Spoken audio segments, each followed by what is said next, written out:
Hello दोस्तों, मेरा नाम ओम प्रकाश। स्वागत करता हूं आपके इस प्रेवी देवी यूट्यूब चैनल पर। उम्मीद करता हूं कि आप सभी अच्छे होंगे, मस्त होंगे, पढ़ाई में जबरदस्त होंगे। देखिए, आज का हमारा टॉपिक रहने वाला है भारत का प्रधानमंत्री, यानी प्राइम मिनिस्टर ऑफ इंडिया। जैसा कि हमने पिछली क्लास में पढ़ा था कि हमारे देश में जो है एक संसदीय शासन प्रणाली अपनाई गई है, यानी जो वास्तविक प्रमुख जो होता है वो होता है प्रधानमंत्री, और राष्ट्रपति जो होता है एक नाम मात्र प्रमुख होता है। यानी जो प्रधानमंत्री जो है संपूर्ण शासन व्यवस्था का केंद्र बिंदु माना जाता है, और वास्तविक शक्तियां जो है प्रधानमंत्री के पास होती है। इसी प्रकार हम संविधान में हम बात करते हैं, संविधान में इसको पढ़ेंगे आर्टिकल 74, आर्टिकल 75 और आर्टिकल 78 में इसका अध्ययन करेंगे। इसी प्रकार हम बात करते हैं आर्टिकल 74(1) की, आर्टिकल 74 के 1। इसके अंदर लिखा हुआ है कि राष्ट्रपति को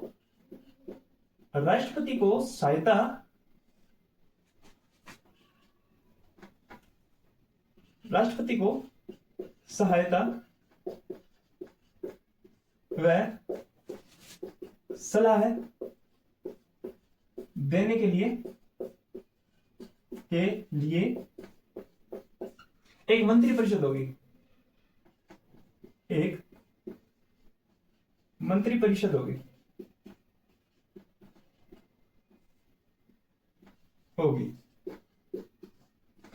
देखो, आर्टिकल 74 में लिखा गया है कि राष्ट्रपति को सहायता व सलाह देने के लिए, यानी सहायता व सलाह देने के लिए एक मंत्री परिषद होगी। आपसे क्वेश्चन है कि क्या राष्ट्रपति जो है मंत्री परिषद की सलाह मानने के लिए बाध्य है? क्या राष्ट्रपति जो है मंत्री परिषद की सलाह मानने के लिए बाध्य है?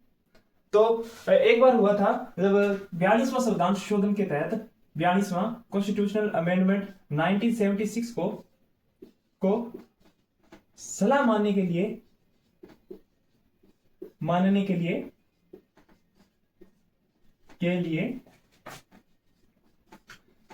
बाध्य कर दिया था। इसी प्रकार हम नोट लगा के लिखेंगे। इसके आगे एक संविधान संशोधन होता है, कौन सा? 44वां कॉन्स्टिट्यूशनल अमेंडमेंट 1978 को। इसके अंदर क्या होता है, जो 1976 में जो सलाह मानने के लिए इसको बाध्य कर दिया गया था, और 44वां कॉन्स्टिट्यूशनल अमेंडमेंट 1978 को जो पुनः विचार के लिए एक बार के लिए उस सलाह को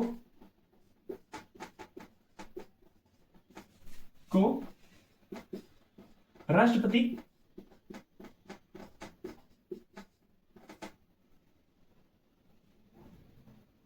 पुनः विचार के लिए लौटा सकता है, विचार के लिए लौटा सकता है।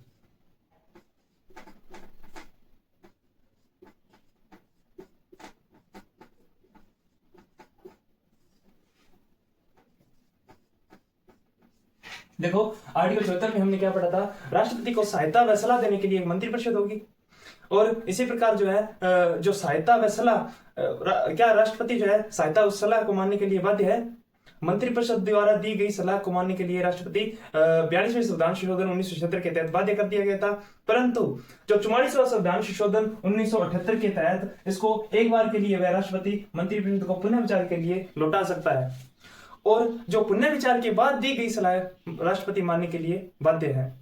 इसी प्रकार हम बात करते हैं आगे आर्टिकल 74(2) की। हम बात करते हैं आर्टिकल 74(2). देखो, आर्टिकल 74(2) में क्या दिया गया है, इसके बारे में हम बात करते हैं।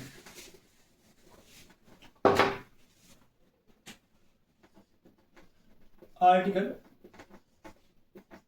74(2). देखो, आर्टिकल 74(2) इसमें जो है मंत्रियों द्वारा राष्ट्रपति को दी गई सलाह की जांच जो है न्यायालय में नहीं की जाएगी। राष्ट्रपति को तो जो मंत्री परिषद द्वारा सलाह दी जाती है उसकी जांच जो है न्यायालय में नहीं की जाएगी। मंत्री परिषद द्वारा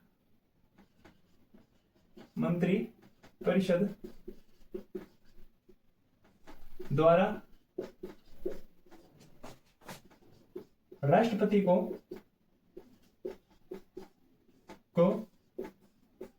दी गई सलाह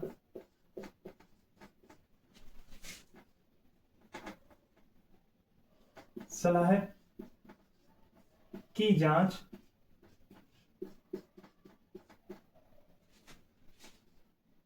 किसी न्यायालय में नहीं की जाएगी, किसी भी न्यायालय में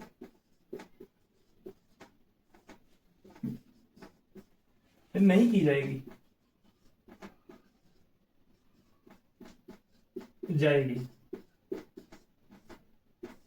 आर्टिकल 74 क्या बोलता है कि मंत्रिपरिषद द्वारा राष्ट्रपति को दी गई सलाह की जांच जो है किसी न्यायालय में नहीं की जाएगी।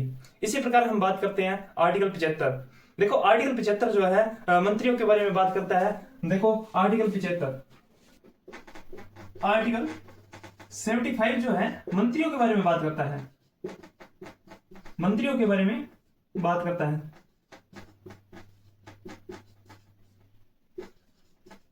देखो आर्टिकल 75 के एक में लिखा गया है कि प्रधानमंत्री की नियुक्ति जो है राष्ट्रपति करेगा, और जो अन्य मंत्रियों की नियुक्ति जो है राष्ट्रपति जो है प्रधानमंत्री की सलाह पर करता है। क्या लिखा गया है आर्टिकल 75 के एक में लिखा गया है, 75 के एक में लिखा गया है कि प्रधानमंत्री की नियुक्ति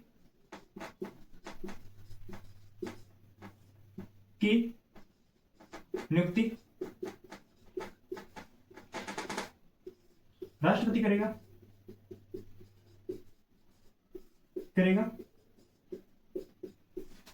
वह अन्य मंत्रियों की नियुक्ति, जो मंत्रिपरिषद में अन्य मंत्री होते हैं उनकी नियुक्ति जो है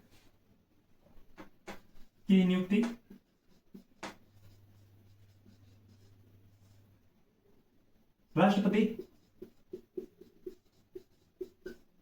प्रधानमंत्री की सलाह पर करेगा।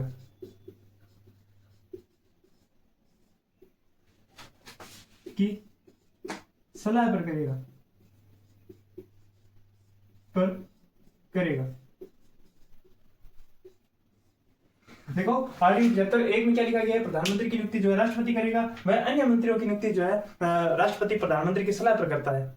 इसी प्रकार आर्टिकल 75 2 में लिखा गया है, आर्टिकल 75 2 की बात करते हैं।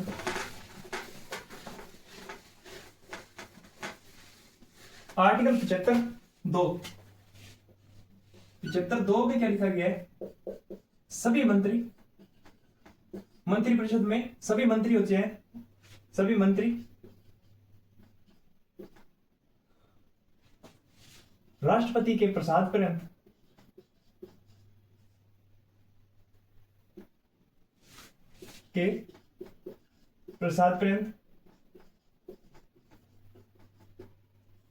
अपना पद धारण करेंगे।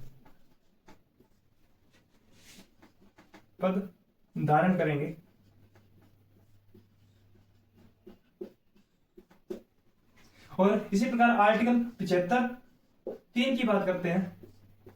देखो आर्टिकल 75 2 में क्या किया है कि सभी मंत्री जो है राष्ट्रपति के प्रसाद पर्यंत अपना पद धारण करेंगे। और आर्टिकल 75 3 की बात करते हैं। आर्टिकल 75 3 में लिखा गया है मंत्रिपरिषद जो है लोकसभा के प्रति सामूहिक रूप से उत्तरदायी होगी। मंत्रिपरिषद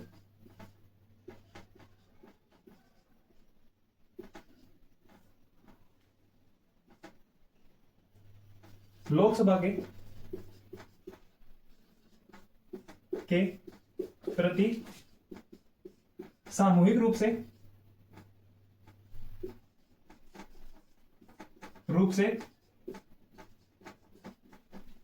उत्तरदायी होगी।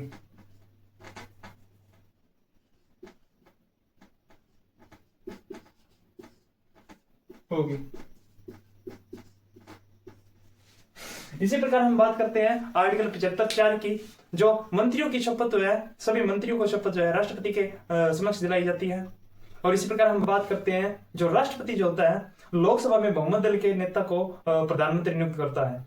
यदि कोई दल जो स्पष्ट बहुमत प्राप्त नहीं कर पाता है तो राष्ट्रपति जो है प्रधानमंत्री की नियुक्ति में अपनी विवेकहीन शक्ति का प्रयोग करता है। यानी कोई दल जो है स्पष्ट बहुमत प्राप्त नहीं कर पाता है तो वह लोकसभा में सबसे बड़े गठबंधन के नेता को प्रधानमंत्री नियुक्त करता है और 1 महीने के भीतर सदन में बहुमत सिद्ध करने के लिए उसे कहता है और उसे प्रधानमंत्री बना दिया जाता है। इसी के साथ